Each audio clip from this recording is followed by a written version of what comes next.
We are Pippa and Hannah from the Vocal Room, and we're here to talk about vocal health in practice, whether you are a practitioner or you're working with people's voices, just to give you some top tips for vocal health.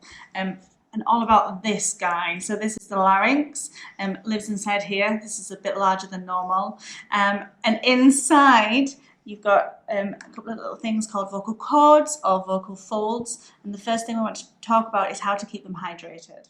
Hydration is key to keep the vocal folds lubricated. A really good tip to ensure you have the right amount of water for you per day is to weigh yourself. Whatever you weigh in pounds, half. So for example, if you weigh 120 pounds, you would be wanting to drink 60 fluid ounces a day. The next thing to think about with regards to hydration is steaming. So you can get a steamer fairly cheap online.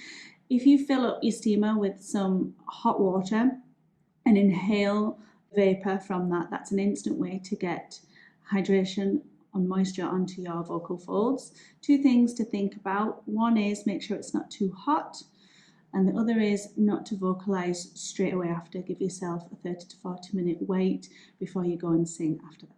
Our next tip is to do a vocal check-in before you sing, vocalize, facilitate. Happy Birthday, we all know that song, don't we? I want you to sing it as quiet as possible in a range that is just above your mid-range. So for me, that would be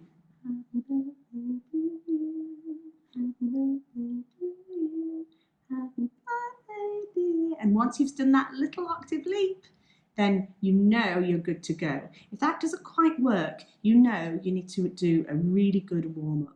Siren exercises. They're part of the semi-occluded vocal tract exercise family. You can find a little bit more about that on the link that'll flash up on your screen now. You can use them in a warm-up. If you're going to do this, we recommend you do little peaks and troughs, or hills and valleys as we call them, and you start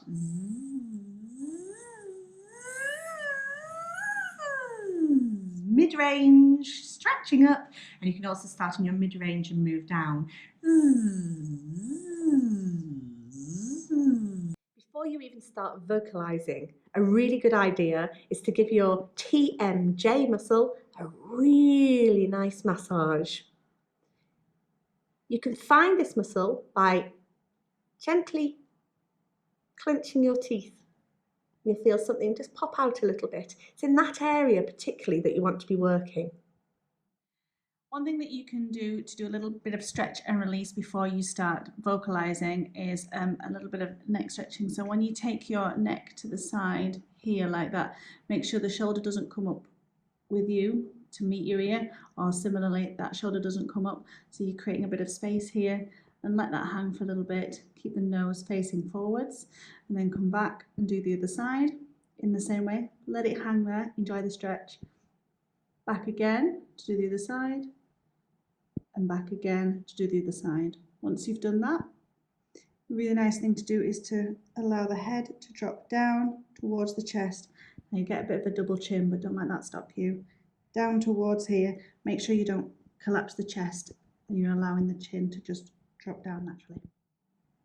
After teaching, rehearsing, or a gig or performance, we highly recommend that you cool down. One really nice way to do this is to do some stretching in the form of a silent yawn.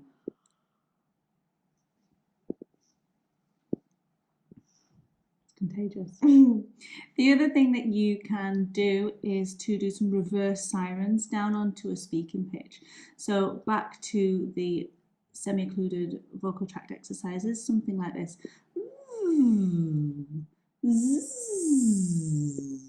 And down onto your speaking pitch, so you're coming back to your speaking setting.